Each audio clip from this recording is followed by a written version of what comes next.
Hi friends, welcome to అమ్మోగ రుచులు. చూడండి, ఈరోజు నేను చేయబోయే వంట ఇది పొట్టు మినపప్పు అండి.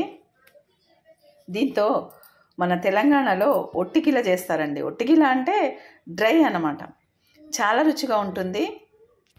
మనం అన్నంలోకైనా, ముఖ్యంగా జొన్న రొట్టెలోకి చాలా బాగుంటుందండి. అన్నంలోకి కూడా చాలా బాగుంటుంది. అసలు మనం తింటుంటే ఎంత రుచిగా ఉంటుందంటే నేను తయారు చేసి చూపిస్తాను, మీరు ఒకసారి చూడండి. ఇదిగోండి పొట్టు మినపప్పు, 1 కప్పు కొత్తిమీర, వెల్లుల్లి, పచ్చిమిర్చి.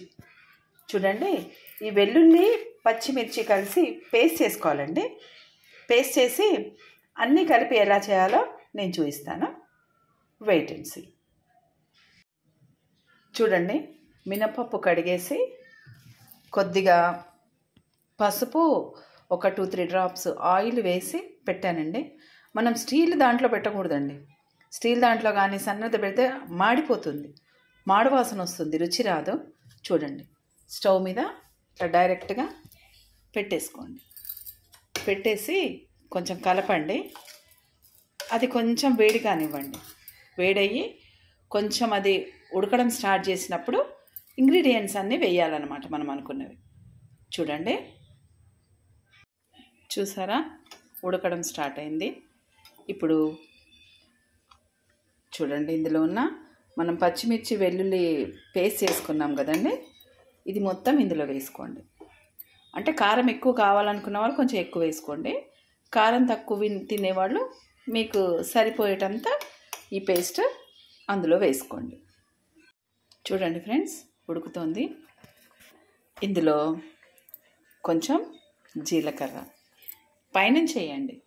దీనికి అసలు పోపు ఏమి పెట్టారంటే డైరెక్ట్ పల్లెటూర్లలో వెనకటి రోజుల్లో మా నాన్నమ్మ, చెప్పాను కదండి, మా నాన్నమ్మ అమ్మమ్మ వాళ్ళు ఇలాంటి వంటలు చేసేవాళ్ళు. ఎంత రుచిగా ఉండేవో. నేను మళ్ళీ ట్రై చేస్తూ ఉంటాను. నిజంగానే అండి, అంత రుచిగా ఉంటాయి. జీలకర్ర డైరెక్ట్గా వేసిన తర్వాత కొంచెం ఆయిల్ వేసుకోండి. వేసుకొని కొంచెం కలిపిన తర్వాత చూడండి, పచ్చిమిర్చి కొంచెం కచ్చపచ్చగానే దంచాను, మిరపకాయలు కనబడుతున్నాయి. ఇందులోనే కొత్తిమీర వేసుకోండి.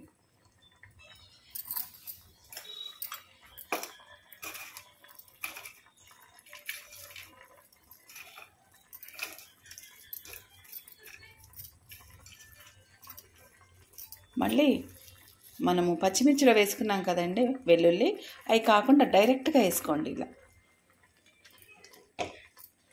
వేసుకొని కొంచెం కలిపేసి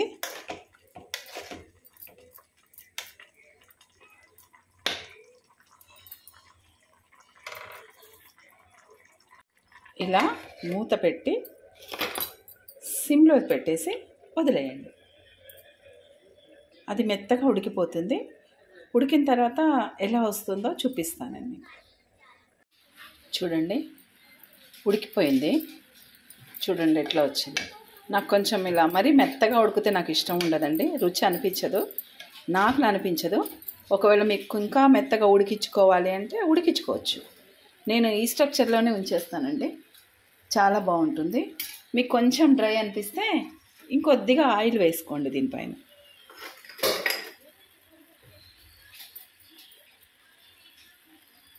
వేసుకొని కలిపేసి చూడండి, అందులో వెల్లుల్లి కూడా ఉడికిపోయినాయి. చూడండి ఎలా ఉందో చూడ్డానికి.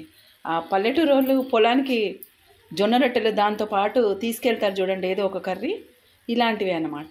అందుకే వాళ్ళంత మినపప్పు చాలా బలం అండి మనుషులకి, హెల్త్కి కూడా మంచిది. మనం వెయిట్ లాస్ అవ్వాలనుకున్న వాళ్ళు కూడా రెగ్యులర్గా ఈ మినపప్పు జొన్న రొట్టె ట్రై చేస్తే, మనం రైస్ స్కిప్ చేసి వారంలో ఒక 2-3 సార్లు ఇది ట్రై చేసామనుకోండి, నిజంగానే వెయిట్ లాస్ కూడా అవుతుందండి. మీరు ట్రై చేయండి. దీనికి జొన్న రొట్టె కాంబినేషన్ చాలా బాగుంటుంది. నేను జొన్న రొట్టె కూడా చేసి మీకు కాంబినేషన్ చూపిస్తాను, తిని చూపిస్తాను. ఓకేనా ఫ్రెండ్స్? Okay, bye. షేర్ చేయండి, సపోర్ట్ చేయండి, సబ్స్క్రైబ్ చేసుకోండి.